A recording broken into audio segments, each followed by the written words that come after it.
Ninaqdu flimkien għall-edukazzjoni ta' kwalità. Din kienet it-tema magħżula l-jum l-għalliema li ta' kull sena jiġi ċelebrat fil-5 Ottubru.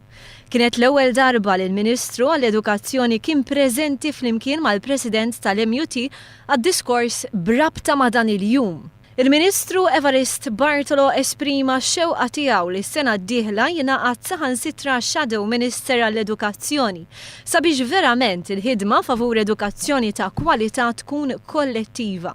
Il-Ministru Bartolo fakkar li 55% tal-adolescenti mhumiex jgħaddu mill-eżami tas-SEC.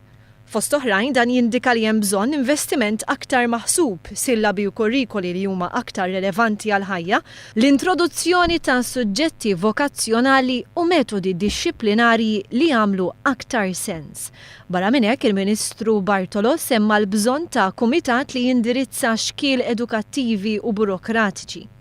70% tal-formazzjoni edukattiva ta' tfal issir fil-familja u fil-komunità, spjega l-President tal-Unjon tal-Għalliema Kevin Bonello.